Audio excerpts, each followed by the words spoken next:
का जब तू अपशब्द बोलता है और उसके बाद माफी मांग लेता है, क्षमा मांग लेता है, तो कील तो निकाल लेता है, पर लोगों के दिलों में निशान तो छोड़ दिया करता है। बस इस निशान को मिटाने का प्रयास कर मेरे बच्चे, मेरे जीवन को बदलना है। माफी मांगने से कुछ नहीं होता मेरे भाई, कितना भी बोल दो सॉरी अब हम नहीं करेंगे, 2 दिन बाद फिर वही करता है आदमी। ध्यान रखना, कील निकालने से कुछ नहीं होता, निशान बहुत गहरे हुआ करते हैं। एक बात याद रखना, ये शब्द कील की तरह चुभते हैं, लेकिन जब निकलते हैं तो अपना निशान छोड़ करके चले जाते हैं और रिश्तों को तहस नहस कर देते। ध्यान रखिए, जब भी बोलो आप शब्द, क्या होता है, हर पर्यूषण के बाद क्षमावाणी मनाते हो, संवत्सरी मनाते हो, उत्तम क्षमा उत्तम क्षमा। निशान का क्या होगा जो छोड़ दिए हैं चेतना पर ध्यान रखिए। मान्यवर, बोली को संभालने का प्रयास करिए। आपसे निवेदन है, अरे लकड़ी के निशान तो फिर भी मिट जाएंगे किसी कारपेंटर के पास, लेकिन चेतना के निशान नहीं मिटा करते हैं। आपसे यही कह रहा हूं, शब्दों को संभालो। ज्ञान गंगा की शुरुआत है, शब्दों से शुरुआत है और शब्दों पर खत्म होगी। आपसे निवेदन है, इंद्रप्रस्थ और खंडप्रस्थ की कहानी मालूम है ना आपको। पांडवों को खंडप्रस्थ दिया दुर्योधन ने, संधि के लिए पहुंचे नारायण श्री कृष्ण। हे धृतराष्ट्र, हे हस्तिनापुर नरेश, ये पांडव भी तुम्हारे ही वंश के हैं, इन्हें ज्यादा नहीं थोड़ा सा जमीन का टुकड़ा दे दो। धृतराष्ट्र हकीकत में कहा जाए तो उसकी बाहर से नहीं फूटी थी, भीतर से भी फूटी हुई थी। धृतराष्ट्र ने कहा कि हे केशव, पांडवों को जमीन मैं भी चाहता हूं, वो मेरे अनुज के पुत्र हैं। दुर्योधन ने कहा पिताजी, सुई की नोक की बराबर भी जगह देने को मैं तैयार नहीं हूं। कृष्ण ने कहा संधि का प्रस्ताव लाया हूं, दे दो, क्या बिगड़ता है, पूरा हस्तिनापुर तुम्हारा है, आर्यावर्त तुम्हारा है, छोटा सा स्थान दे दो। कुटिल दुर्योधन ने जानते हो ऐसा स्थान दिया जहां ना बरसात होती, ना पानी बरसता, ना कभी ठंडी हवाएं आती, ना फसलें लहराती, उबड़ खाबड़ ककरीला पत्थरों वाला एक खंडप्रस्थ दे दिया। ले जाओ इसे भीख में दे देना, उन पांडवों को दे दिया। ध्यान रखना, एक बात याद रखना सूरत वालों, कि आदमी अपने जीवन में कितना भी बुरे से बुरे स्थान पर पहुंच जाए, आदमी की भुजाओं में ताकत होती है ना, तो रेगिस्तान को मरुथल मरुस्थल बनाने में, रेगिस्तान को मरुद्यान बनाने में देर नहीं लगा करती है। खंडप्रस्थ दे दिया, पांडवों ने स्वीकार कर लिया, इतना सुंदर बनाया, इतना सुंदर बनाया, हस्तिनापुर फीका लगने लगा। सारे लोग जाकर के खंडप्रस्थ को देखते, और जैसे ही देखते तो कहते वाह पांडवों, खंडप्रस्थ बन मिला और इंद्रप्रस्थ बना करके रख दिया। इतना सुंदर, आपको कहानी मालूम है, लेकिन मैं इतना ही कह रहा हूं, इतना खूबसूरत महल बनाया, कैसा आर्किटेक्ट रहा होगा वो। आज के नहीं है इतने अच्छे, वो अनपढ़ जिनके पास डिग्रियां नहीं, ऐसा स्थान बनाया जहां सूखा होता था वहां पानी होता था, और जहां पानी दिखता था वहां सूखा। दुर्योधन ने भी कहा चलो भाई, सारी दुनिया जा रही है, हम भी चलकर देखते हैं क्या बनाया है उन लोगों ने, चलो देखते हैं। दुर्योधन गया, क्या देखता है, महल देखकर आंखें फटी की फटी रह गई। कौन सा बंजर भूमि मैंने दी थी, स्वर्ग जैसा बना लिया, और क्रोध की अग्नि में घी डल गया। दुर्योधन ने कहा ऐसा क्या किया है मायावियों ने। अंदर जाकर के देखा, जहां पानी था, धोती पकड़ के चल रहा है दुर्योधन, भीग ना जाऊं, कपड़े ना गीले हो जाए। आगे बढ़ा, जब देखा तो पानी खत्म है, और जैसे ही देखा खतरा टल गया, धोती चढ़ी, चलते जा रहा है, असावधानी हुई, पैर फिसल गया, छपाक से पानी में गिरा। देखो छोटी छोटी बातें बता रहा हूं जो बहुत बड़ी बनती हैं, जो इतनी खाइयां पैदा करती हैं। गर्मी के दिन ससुर जी ने कहा कि चाय बनाओ। बेटी गर्मी में पीहर आई है, बहू भाभी भी है। बेटी ने कहा पापा जी बनाती हूं। अम्मा कहती बेटी तू क्यों बनाएगी? बोली क्यों? भाभी है ना, तू तो 4 दिन को आई, आराम कर ले। तू भी तो ससुराल से आई है, थोड़ा सा आराम कर ले, चैन से रह ले। भाभी है ना, वो चाय बना देगी। अब ये शब्द यदि बहू के कान में पड़ गए, ध्यान रखना, एक प्याला चाय बनाने में बेटी कमजोर नहीं हो जाती, उसका बीपी नहीं बढ़ जाता, वो बेहोश नहीं हो जाती। ध्यान रखना, एक प्याला चाय में कोई बहुत बड़ी मेहनत का काम नहीं था। लेकिन जब कोई सास ये शब्द बोलती है ना कि तू आराम कर, भाभी बनाएगी, ध्यान रखना, एक प्याला चाय ने तुम्हारे दिलों की दूरियां बढ़ा दी। ध्यान रखिए, छलनी हो जाता है उस बहू का सीना। क्या फर्क पड़ता है यदि बेटी बना लेती तो। और मैं तो इन बेटियों से भी हाथ जोड़ के निवेदन करता हूं, 4 दिन को आई हो, पीहर में आग लगा के मत जाओ। ध्यान रखिए, आधी आग तो ये लोग भी लगाती हैं।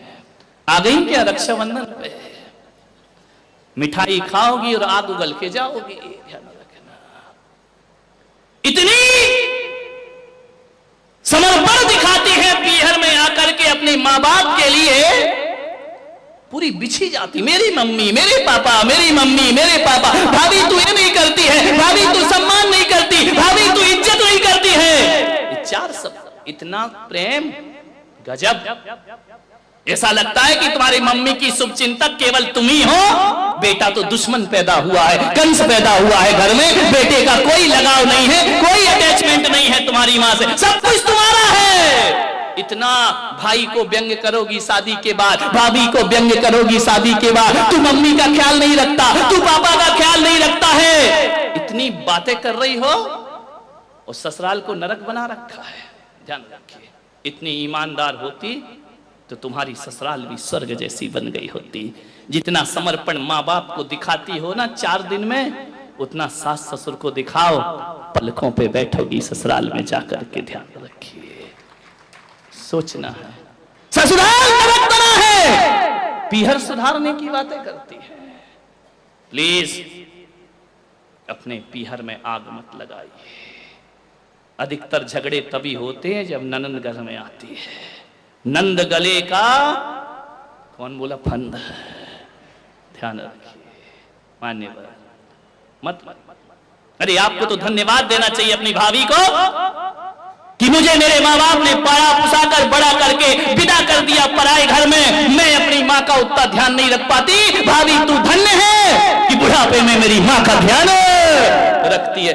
ये तुम्हारी समझदारी होती है। उस भाभी को सीने से लगाओ, उस भाभी को धन्यवाद दो, उस भाभी को प्रोत्साहन दो, उस भाभी का मान बढ़ाओ, एहसान मानो उसका। तुम तो शादी करके चली गई, बुढ़ापे में साथ तो वही देने वाली है। ध्यान रखिए।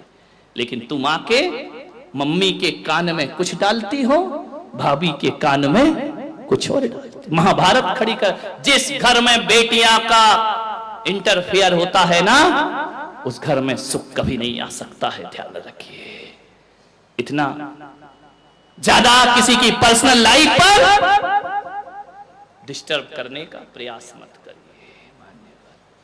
आपसे निवेदन है, समझदार हो जाइए। अरे बेटा इतने जल्दी पराया नहीं होता है। बेटे ने थोड़ा समय पत्नी को दे दिया, इसका मतलब थोड़ी है कि वो माँ बाप से प्यार नहीं करता है। बेटे ने थोड़ा सा समय पत्नी को ज्यादा दे दिया तो वो तुमको इग्नोर कर रहा है। ये मानसिकता हटाइए। समय भले भी देता हो, बेटा तो बेटा हुआ करता है ना। मान्यवर, आपसे निवेदन है बड़ी विनम्रता के साथ, अरे कभी एक बार अपनी बहू को बाहें फैलाकर गले से लगाने का प्रयास किया करो। कभी बोला करो कि मेरी बेटी, जो साथ बेटी नहीं देती वो तू मेरा साथ दे रही है, तू मेरा ख्याल रखती है, 24 घंटे मेरे साथ रहती है। कभी तो उसे सीने से लगाया करो। बेटी को सीने से लगाते हो लेकिन बहू को सीने से नहीं लगाते हो। मान्यवर, मैं जानता हूं एक सास को बरसी तप किए उसने, एक साल के उपवास किए। बहू मेरे पास आई, बोले महाराज मेरी सासू आपके दर्शन करना चाहती है। श्वेतांबर समाज की थी। मैंने कहा 4-5 बजे ले आना, दर्शन दे दूंगा। 80 साल की वह सास बहू लेकर के आई उसे। उसने कहा महाराज इन्हें आशीर्वाद दो, बरसी तप कर रही हैं, 1 साल से उपवास करे हुए हैं। मैंने देखा कि 80 साल की उम्र में इतने बड़ी तपस्या कर रही है। मैंने कहा मां तुम्हारा जीवन धन्य है, मैं तुम्हारी अनुमोदना करता हूं। इस उम्र में भी तुम इतने उपवास कर रही हो। जानते हो उस सास ने क्या कहा? महाराज धन्यवाद मुझे नहीं, मेरी बेटी को दीजिए, मेरी बहू को दीजिए। मैंने कहा उपवास तुम कर रही हो, धन्यवाद उसे। बोले महाराज इतना प्यार और इतनी सेवा तो मेरी बेटी, मेरी औलाद नहीं करती, जो सेवा मेरी बहू किया करती है। धन्यवाद इसे दो महाराज। मैं उपवास करके बैठती हूं, ख्याल ये रखती है।